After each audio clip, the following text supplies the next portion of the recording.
வணக்கம் நண்பர்களே. ஆன்மீகம் தெரிந்து கொள்வோம். ஒரு புது நிகழ்வு நம்ம சேனல்ல இனிமே வர இருக்க போகுது. வார வாரம் ஆன்மீகத்துல சொல்லப்பட்ட புராண கதைகள், நாம் தெரிந்து கொள்ள வேண்டிய செய்திகள் எல்லாவற்றையுமே என்னால் முடிந்த அளவு வார வாரம் இந்த வீடியோ பதிவு பண்ணலான்ட்டு இருக்கேன். ஆன்மீகம் என்றாலே எல்லாத்துக்குமே ஒரு அமைதி, ஒரு மனசுல ஏற்படக்கூடிய ஒரு நெகிழ்ச்சியான ஒரு மன நிறைவு, இது எல்லாமே ஆன்மீகத்துல மட்டும்தான் நம்ம கிடைக்குங்கிறது எல்லா மனிதர்களுக்கும் தெரிந்த ஒரு விஷயம். அப்படி ஆன்மீகத்துல நாம் செல்கின்ற பாதைகளை முன்னோர்கள் எப்படியெல்லாம் வகுத்து அறநெறியில் மனிதன் வாழ வேண்டும் என்பதற்காகவே இறைவன் பல வழிகளில் பல சோதனைகளையும் பக்தர்களுக்கு கொடுத்துருக்காங்க அப்படிங்கிற கதைகளை நம்ம கேட்டிருக்கோம். அந்த வகையில தான் அப்படி முன்னோர்கள் கூறிய கதைகளை தான் இந்த வீடியோவில் உங்களுக்கு நான் சொல்லலான் இருக்கேன் வார வாரம். இது தொடர்பா இப்போதைக்கு முதல்ல திருமால் எடுத்த 10 அவதாரங்கள், அவரு அந்த 10 அவதாரங்களை எதற்காக எடுத்தார், என்ன காரணத்திற்காக எடுத்தார், எடுத்த பயன் என்ன, பலன் என்ன, மனிதன் தெரிந்து கொள்வது என்ன அப்படிங்கிற எல்லா செய்திகளையும் நான் படித்த செய்திகளை தான் உங்களோடு நான் பகிர்ந்து கொள்ளப் போகிறேன். தொடர்ந்து இந்த கதைகளை கேளுங்கள். நீங்கள் கேட்பது மட்டுமல்ல, தெரிந்தவற்றை மற்றவர்களிடம் கூறுங்கள். அப்படி நாம் ஆன்மீகத்தை மற்றவர்கள் பகிர்ந்து கொள்ளும் போது கேட்பவர்களுக்கும் மனநிறைவு தரும், சொல்கின்ற நமக்கும் மனநிறைவு தரும். வாங்க வீடியோவுக்கு போகலாம். உலகில் அறம் வெல்ல வேண்டும், அன்பு தலைக்க வேண்டும், பாவங்களும் தீமைகளும் தொலைய வேண்டும் என்பதற்காகவே இறைவன் மண்ணுலகில் அவதாரம் செய்கிறார். அவ்வாறு மண்ணில் அறம் தலைக்க, பாவங்களை தொலைக்க திருமால் 10 அவதாரங்களை எடுத்தார். மச்ச அவதாரம், கூர்ம அவதாரம், வராக அவதாரம், நரசிம்ம அவதாரம், வாமன அவதாரம், பரசுராம அவதாரம், ராம அவதாரம், பலராம அவதாரம், கிருஷ்ண அவதாரம், கல்கி அவதாரம். பெருமாள் எடுத்த 10 அவதாரங்களின் சிறப்பே தான் இந்த வீடியோக்குள்ள நம்ம பார்க்க போறோம், கேட்க போறோம். முதல்ல மச்ச அவதாரம், கூர்ம அவதாரம். இந்த 2 அவதாரங்களே ஏன் எதற்கு எடுத்தார், அவர் எடுத்த காரணம் என்ன என்பதை இந்த வீடியோல தெரிஞ்சுக்கலாம். வாங்க கதைக்குள்ள போகலாம். மச்ச அவதாரம். படைப்பு கடவுளான பிரம்மதேவன் உறக்கத்தில் இருந்தபோது அவர் முகத்தில் இருந்து ரிக், யகு, சாமம், அதர்வனம் என்னும் 4 வேதங்கள் வெளிப்பட்டன. சத்தியவிரதன் என்ற அரசன் இந்நில உலகத்தை தர்ம நெறி தவறாமல் நீதி செழிக்க ஆண்டு கொண்டு இருந்தபோது அசுரர் கூட்ட தலைவனான ஹயாக்கிரிவன் என்பவன் சத்தியவிரதனை வெறுத்தார். வேதங்களும் ஓதுகின்ற நீதி முறைப்படி ஆட்சி செய்து வந்த சத்திய விரதனின் புகழ் அனைத்து திசைகளிலும் பரவி வந்ததை கண்டு அசுரர்கள் உள்ளம் கொதித்தது. அந்த வேதங்களை திருட வேண்டும் என்று அசுரர்கள் தக்க சமயத்தை எதிர்பார்த்து கொண்டிருந்தார்கள். உலகத்தில் பெரும் குழப்பம் ஏற்படும் போதுதான் தக்க சமயம் வாய்க்கும். உலக அழிவின் போதுதான் பெரும் குழப்பம் ஏற்படும். அந்த சமயம் பார்த்து வேதங்களை திருடிக் கொள்ள வேண்டும் என்று அசுரர்கள் திட்டம் தீட்டினர். உலகம் அழியும் போது எங்கு பார்த்தாலும் கடல் வெள்ளமாக தோன்றும். அதனால் தரையில் வாழும் அத்தனை உயிர்களும் அழிந்துவிடும். அந்த நேரத்தில் வேதங்களை திருட காத்திருந்தார் ஹயாக்கிரிவன். அரக்கர்களின் கொடிய திட்டத்தை மாயோனாகிய திருமால் புரிந்து கொண்டார். உலகை காப்பாற்றும் திருமாலின் உள்ளத்திலே கருணை பெருக்கெடுத்தது. அவர் ஒரு சிறிய மீன் வடிவம் எடுத்தார். சத்திய விரதன் நாட்டை ஆளும் மன்னனாக இருந்தாலும் ஒழுக்கத்தில் அவன் ரிஷியைப் போல வாழ்ந்தான். அதனால் அவன் ஒரு ராஜ ரிஷி என்றே கருதப்பட்டான். அவனிடம் வழக்கமாக சந்தியாவந்தனம் செய்ய பயன்படுத்தப்படும் நீர் பாத்திரமான கமண்டலம் இருந்தது. சின்ன மீன் அவதாரம் எடுத்து பெருமாள் அந்த பாத்திரத்துக்குள் நுழைந்து கொண்டார். சத்திய விரதன் கையில் உள்ள கமண்டத்தில் உள்ள நீரை கையில் ஊற்றி மந்திரத்தை உச்சரிக்க தொடங்கிய போது அவன் கையில் ஊற்றப்பட்ட நீரிலே சிறு மீன் குஞ்சு துள்ளிக் கொண்டிருப்பதைக் கண்டு வேதனைப்பட்டான். அப்பொழுது அந்த மீன் குஞ்சு சத்திய விரதனை பார்த்து பின்வருமாறு பேசத் தொடங்கியது. மன்னா, என்னை காப்பாற்றுவது உன் பொறுப்பு என்றது. அரசன் இயல்பாகவே கருணை உள்ளம் கொண்டவன். அம்மீனின் கெஞ்சுதல் அவன் உள்ளத்தை மேலும் இலக செய்தது. அவன் அரண்மனையில் உள்ள ஒரு கிணற்றில் அந்த சின்ன மீனை விடுமாறு காவலர்களுக்கு ஆணையிட்டான். மறுநாள் அந்த மீனை பார்க்க மன்னன் அக்கிணற்றுக்கு சென்றான். அந்த கிணறு அளவுக்கு பெரிதாக அந்த மீன் வளர்ந்திருப்பதைக் கண்டு வியந்தான். அந்த மீன் இன்னும் பெரியதாக வளர்ந்தால் அதற்கு கிணற்றில் இடம் போதாது என்று எண்ணி அதனை எடுத்து ஓர் ஏரியில் விடுமாறு காவலர்களை பணித்தான். அவர்களும் அவ்வாறே செய்தனர். மறுநாளில் அது ஏரியின் அளவுக்கு பெரிதாக வளர்ந்து விட்டது. நாள்தோறும் அது அசுர வேகத்தில் வளர்ந்து வருவதைக் கண்டு மக்களும் மன்னரும் வியந்தார்கள். அடுத்த நாளே அம்மீன் மிகப்பெரிய அளவுக்கு வளர்ந்து விட்டது. இனிமேல் அம்மீனை கடலில்தான் விட வேண்டும் என்று கருதினான் அரசன். அதனை கடலில் விட முயன்ற போது அது மன்னனை பார்த்து, மன்னா, இப்பெருங்கடலில் எண்ணற்ற திமிங்கலங்கள் இருக்கும். நான் அந்த திமிங்கலுக்கு இரையாகி இறக்க வேண்டியதுதானா என்று ஏக்கத்துடன் கேட்டது மீன். அது சாதாரண மீனாக இருக்க முடியாது. நீருள்ள இடம் முழுமையும் கொள்கிற அளவுக்கு பெரியதாக வளர முடியாது. அபூர்வ சக்தி படைத்த அந்த மீன் இறைவன் அம்சமாகவே இருக்க வேண்டும் என்ற சந்தேகம் மன்னனுக்கு ஏற்பட்டது. அவன் மிகுந்த பணிவுடன் மீனை நோக்கி, மீன் வடிவில் இருக்கும் இறைவா, தாங்கள் பார்க்கடலில் பள்ளி கொள்ளும் பரந்தாமனாகவே இருக்க வேண்டும். இப்படி மீன் அவதாரம் எடுக்க வேண்டிய காரணம் என்ன என்று கேட்டான். மற்ற அவதாரம் எடுத்திருந்த பெருமாள் சத்திய விரதனுக்கு காரணத்தை கூற முற்பட்டார். இவ்வுலகத்துக்கு நன்மை செய்யவே நான் மச்சவதாரம் எடுத்தேன். கவனமாக கேள். இன்னும் ஒரு வார காலத்தில் இந்த யுகம் முடியும். பிரளயம் உண்டாகும். எங்கும் கடல் சூழ்ந்து கொள்ளும். இந்த பூமியிலே நீரில் மூழ்கி அழியப் போகிறது. நான் சொல்வதைப் போல நடந்து கொண்டால் உலகத்தை முழுவதுமாக அழிந்து போகாமல் காப்பாற்ற முடியும் என்றார் பெருமாள். நான் என்ன செய்ய வேண்டும்? ஆணையிடுங்கள். செய்து முடிப்பதற்கு காத்து கொண்டிருக்கிறேன் என்று வணங்கினான் மன்னன். பிரளயம் உண்டாகி பெரு வெள்ளம் வந்தவுடனே நீரிலே ஓர் ஓடம் மிதந்து வரும். அதில் சப்த ரிஷிகள் அமர்ந்திருப்பார்கள். இந்த உலகத்தில் உள்ள அத்தனை வகை இனங்களில் இரண்டு இரண்டாக எடுத்துக்கொள். நீ மக்கள், மிருகங்கள், பறவைகள், ஊர்வன, நீந்துவன, தாவரம் இவை போன்று உலகில் எத்தனை வகைகள் உள்ளனவோ அத்தனை வகையிலும் இரண்டு இரண்டாக தேர்ந்தெடுத்துக்கொள். பெரு வெள்ளம் வருவதற்கு முன் நீ தேர்ந்தெடுத்திருக்கும் அவ்வளவையும் அந்த படகிலே ஏற்றிவிடு. நீயும் அந்த படகிலே ஏறிக்கொள். அந்த படகை கங்கை நதியின் நீரோட்டத்தின் வழியே செலுத்துவாயாக. பயங்கரமான காற்று வீசும். அவ்வேளையில் நான் மீன் உருவிலேயே இருப்பேன். என்னை கண்டு என் பல் ஒன்றிலே படகை இழுத்து வந்து கட்டிவிடு. நான் அப்படகினை பிரளய காலம் முழுவதும் நீரில் இழுத்து திரிவேன். படகில் இருக்கும் அத்தனை உயிர்களையும் நான் காப்பாற்றுவேன் என்று கூறிவிட்டு பெருமாள் நீருக்குள் மறைந்தார். பெருமாள் கூறிய அந்த நாளையும் நேரத்தையும் எதிர்பார்த்து காத்திருந்தான் சத்திய விரதன். அந்நாளும் வந்தது.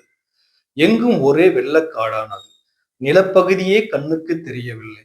பெருமாள் கூறியபடி அனைத்து உயிர்களையும் படகிலே ஏற்றிக்கொண்டு சத்திய விரதன் கடலை நோக்கி சென்றான். உலகம் முடியும் காலத்தில் ஏற்படும் குழப்பங்களை தன் திருட்டுத்தனத்துக்கு பயன்படுத்திக் கொள்ள துடித்துக் கொண்டிருந்தான் அசுரன் ஹயாக்கிரீவன்.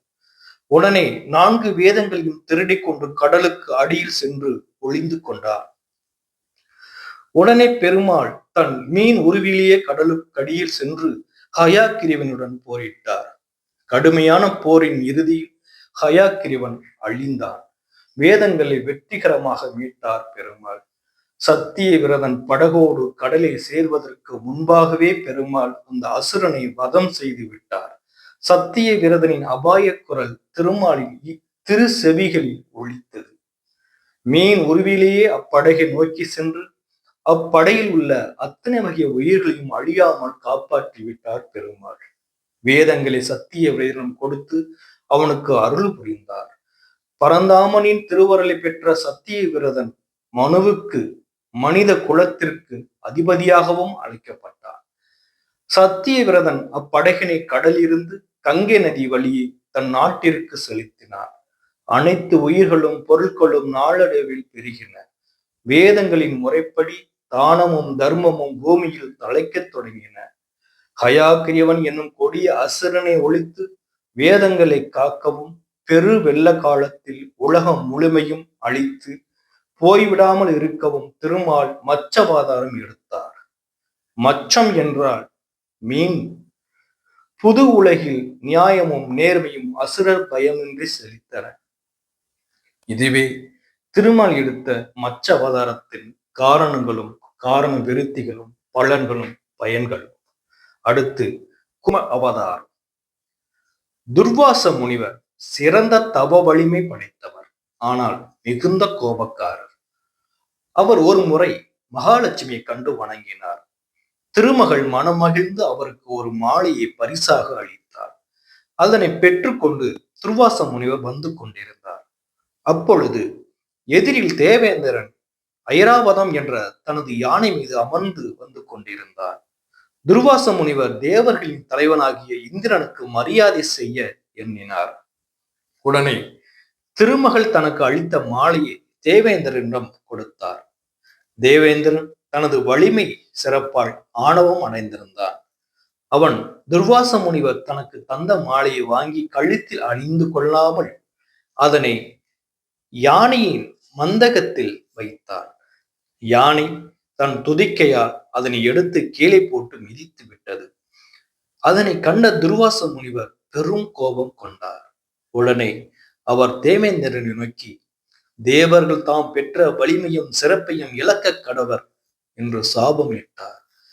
இது ஒரு புறம் இருக்க, பிரளய காலத்துக்கு பெரு வெள்ளத்தால் உலகில் பல பொருள்கள் அழிந்து விட்டன. மக்கள் உயிர் வாழ்வதற்கு வேண்டிய முக்கியமான பொருள்களுக்கும் துன்பப்பட நேர்ந்தது. துர்வாச முனிவரின் சாபத்தால் தேவர்கள் வலிமை குன்றியிருந்த நிலையில் அசுரர்கள் தேவர்களையும் மனிதர்களையும் கொடுமைப்படுத்தினர். அவர்கள் அனைவரும் சென்று நான்முகனை பார்த்தனர். பிரமன் தேவர்களை அழைத்துக் கொண்டு பெருமாளிடம் சென்றார். பிரமன் உட்பட அனைத்து தேவர்களும் திருமாலை போற்றி பாடி நின்றனர். உடனே பார்க்கடல் பரந்தாமன் அவர்களுக்கு காட்சியளித்தார். பிரமன் அவர் திருவடிகளில் விழுந்து வணங்கி, யாதவா, பரந்தாமா, மக்களையும் தேவர்களையும் காக்க தாங்கள்தான் கருணை மழை பொழிய வேண்டும் என்றார். மக்களையும் தேவர்களையும் காக்க கருணை உள்ளம் கொண்டவர் பெருமாள். பார்க்கடலை கடைந்து அமுதத்தை எடுத்து தேவர்களுக்கு தந்தார். அதை அவர்கள் உண்டு இரவா நிலையை அடைவார்கள். இரவா நிலையை அடையும் தேவர்கள் இந்த உலகிற்கு எல்லா விதத்திலும் நன்மைகள் செய்வார்கள். அதனால் இவ்வுலகில் தீமைகள் மறைந்து நன்மைகள் பெருகும் என்று எண்ணினார் திருமால்.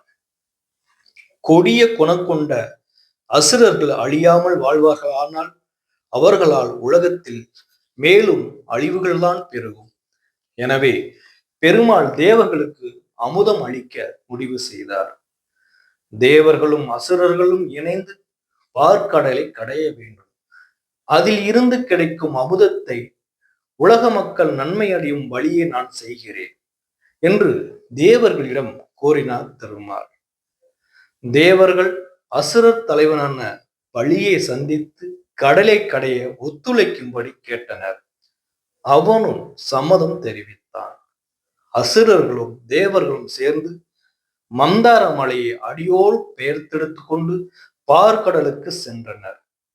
மந்தார மலையை மத்தாக்கி கொண்டு பார்க்கடலை கடைய கயிறாக இருந்து உதவும்படி வாசுகி எனும் பாம்பினை கேட்டுக்கொண்டனர். வாசுகியும் சம்மதம் தெரிவித்தது. வாசுகியை மந்தார மலையை சுட்டி கட்டினார்கள். கடலை கடைவதற்கு தயார் ஆனார்கள். தேவர்கள் வாசுகியின் வாழ்பக்கமும் அசுரர்கள் வாசுகியின் தலைப்பக்கமும் நின்று கொண்டார்கள். கடலில் இருந்து கிடைக்கும் அமுதத்தில் தங்களுக்கு பங்கு வேண்டும் என்று கேட்டார்கள் அசுரர்கள். திருமால் உலக நன்மைக்காக தேவர்களுக்கு மட்டுமே அமுதம் தர திட்டமிட்டிருப்பது அசுரர்களுக்கு தெரியாது. தேவர்களும் அசுரர்களும் மந்தார மலையை மத்தாக்கி கொண்டும் வாசுகி என்னும் பாம்பை கயிறாக கொண்டும் பார்க்கடலை கடைந்து கொண்டிருந்தார்கள். அப்போது மந்தார மலை கடல் நீரில் நிலைத்து நிற்காமல் இப்படியும் அப்படியுமாக சாயத் தொடங்கியது. அப்போது பெருமாள் கூர்ம அவதாரம் எடுத்தார். கூர்ம அவதாரம் என்பது ஆமை. கூர்ம அவதாரம் எடுத்து கடலுக்குள் மூழ்கினார். மந்தார மலையின் அடிப்பகுதிக்கு சென்று அம்மலையை தம் முதுகில் தாங்கிக் கொண்டார். பிறகு தேவர்களும் அசுரர்களும் முன்பை விட வேகமாகவும் உற்சாகமாகவும் பார்க்கடலை கடைந்தார்கள்.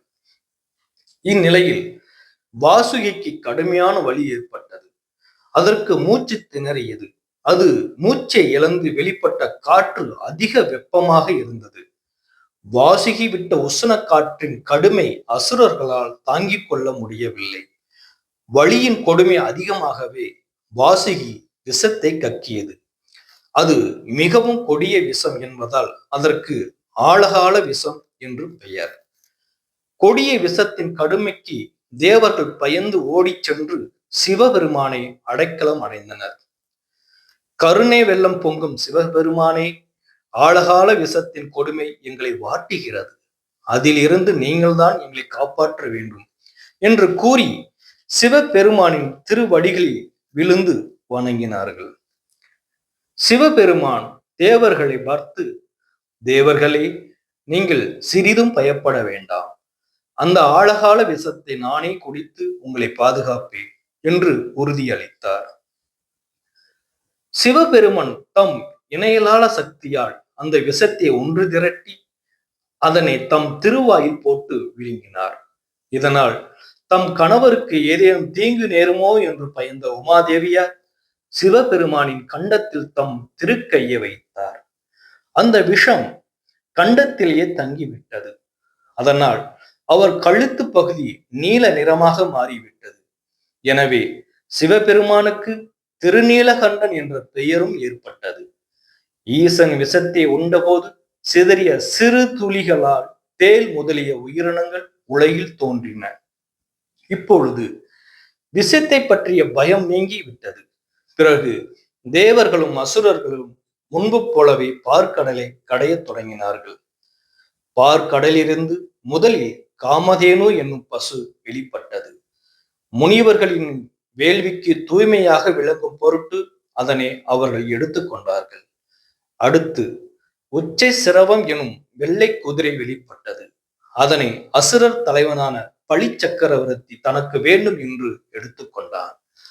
பின்னர் ஐராவதம் என்னும் யானையும் கேட்டதையெல்லாம் கொடுக்கும் கற்பக மரமும் பார்க்கடலில் இருந்து வெளிப்பட்டன. தேவேந்திரன் அவற்றை எடுத்துக்கொண்டான். பிறகு அற்புத சக்திகள் படைத்த பாரிஜாத மரம் போன்ற அபூர்வ பொருட்கள் தோன்றின. தேவ மாதர்கள் திருமகள் தோன்றினார்கள். திருமகளின் பேரழகு அனைவரையும் கவர்ந்தது. அவளுக்கு அனைவருமே அன்போடு உபசாரம் செய்தார்கள்.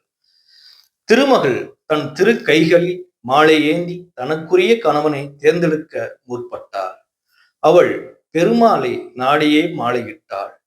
தன் கணவராக தன்னை இமைப்பொழுதும் பிரியாமல் இருக்க வேண்டும் என்று அவள் பெருமானை வேண்டிக் கொண்டாள். பெருமாளும் தம் திருமார்பில் திருமகள் வாசம் செய்ய இடம் கொடுத்தார். இதனால் பெருமாளுக்கு ஸ்ரீனிவாசன் என்னும் பெயரும் ஏற்பட்டது. அமுதத்தை எதிர்பார்த்து தேவர்களும் அசுரர்களும் பார்க்கடலை தொடர்ந்து கடைந்து கொண்டே இருந்தார்கள். அப்பொழுது வாருணி தேவி என்ற பெண் தோன்றினாள். அவள் மயக்கத்தை தரும் மதுபானத்தை தருபவள். அசுரர்கள் அவளை தங்கள் பக்கம் அழைத்து கொண்டார்கள். இறுதியாக அமுதம் நிறைந்த தங்கள் கலசத்தை தம் திரு கைகளில் ஏந்தி கொண்டு தன்வந்திரி முனிவர் பார்க்கடலிருந்து வெளியே வந்தார். அவரை தேவலோக வைத்தியர் ஆனார். அமுதத்தை தேவர்களுக்கு கொடுப்பதற்காக இவ்வாறு திருமல் ஆமை அவதாரம் கொண்டதே பெருமாளின் கூர்ம அவதாரம் ஆகும். அமுத கலசத்தை கண்டவுடனே அசுரர்கள் ஆவேசமாக விரைந்து சென்று அதனை கவர்ந்து கொண்டனர். தேவர்கள் ஏமாற்றமும் ஏக்கமும் அடைந்தனர். பெருமாள் அவர்களை தேற்றினார். அமுத கலசத்தை அசுரர்களிடம் இருந்து எப்படியாவது கைப்பற்றி தேவர்களிடம் தருவதாக அவர் உறுதியளித்தார். அசுரர்களிலிருந்து அமுத கலசத்தை கவர்ந்து வர தாம் ஓர் அழகு வாய்ந்த மோகினியாக உருமாறினார். அசுரர்கள் அந்த மோகினியின் அழகில் மயங்கினார்கள். அவளை தாங்கள் அடைய வேண்டும் என்று அசுரர்களுக்குள் போட்டி ஏற்பட்டது. ஆசை பெருகியது. தன் மாய வலையில் அசுரர்களை தன் வசப்படுத்திக் கொண்டாள் மோகினி. அவள் அசுரர்களை பார்த்து, அந்த அமுத கலசத்தை என்னிடம் கொடுங்கள், அதனை நான் எல்லோருக்கும் சமமாக பகிர்ந்தளிக்கிறேன் என்று அவர்களிடம் அன்போடு கூறினாள். அசுரர்கள் அமுத கலசத்தை மோகினியிடம் கொடுத்தார்கள். மறுநாள் அமுதத்தை பெறுவதற்காக தேவர்களும் அசுரர்களும் தாங்களை தூய்மைப்படுத்திக் கொண்டு கிழக்கு திசை நோக்கி அமர்ந்தார்கள். தேவர்கள் ஒரு வரிசையிலும் அசுரர்கள் ஒரு வரிசையிலும் அமர்ந்தார்கள். மோகினி அமுத கலசத்தோடு வந்து தேவர்களுக்கு முதலில் அமுதம் பரிமாற தொடங்கினார். அசுரர் வரிசையில் இருந்த ராகுவும் கேதுவும் மோகினியின் பங்கீட்டில் பாரபட்சம் இருக்குமோ என்று சந்தேகப்பட்டார்கள். தங்களுக்கு அமுதம் கிடைக்காமல் போனால் அது எவ்வளவு பெரிய ஏமாற்றம் என்று எண்ணி பார்த்து மற்ற அசுரர்கள் எப்படியாவது போகட்டும் என்று இருவரும் அமைதியாக தேவர்களைப் போல் வடிவம் தாங்கி தேவர்கள் வரிசையில் சென்று அமர்ந்து கொண்டார்கள். அமுதத்தை பெற்று கொண்டார்கள். சூரியனும் சந்திரனும் இதனை அறிந்து விட்டனர். அவர்கள் அந்த செய்தியை பெருமாளிடம் தெரிவித்து விட்டனர்.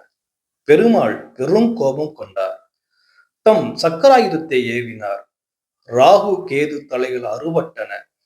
எனினும் அமுதம் உண்டி இருப்பதால் அவர்கள் இருவரும் உயிர் பெற்று எழுந்தனர். பிரமன் அவ்விருவரின் தலைகளையும் கிரகங்களாக்கினர்.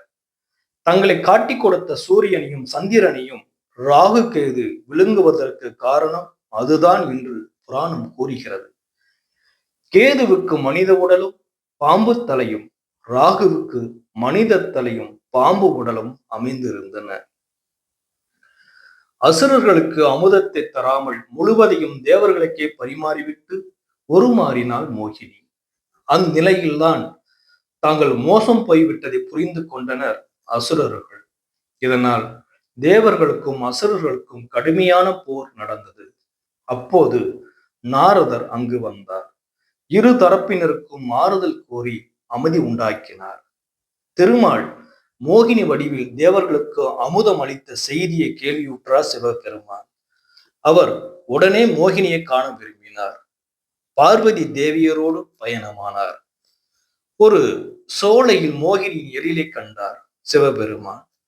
தன் அருகில் இருந்த உமாதேவியை மறந்தார். மோகினி மேல் அவருக்கு மோகம் எழுந்தது. எனினும் தன் நிலையை உணர்ந்தார். தன் நிலைக்கு வருவதற்கு அவருக்கு சில கண நேரம் ஆயிற்று. மோகினி உருவில் இருந்த பெருமான் சங்கு சக்கரதாரியாக சிவபெருமான் முன் நின்று, என் மாயையில் மயங்கி மீண்டவர் நீங்கள் மட்டுமே என்று கூறி சிரித்தார். நண்பர்களே, அடுத்த வீடியோவில் மற்ற இரு அவதாரங்களை பார்ப்போம். நன்றி.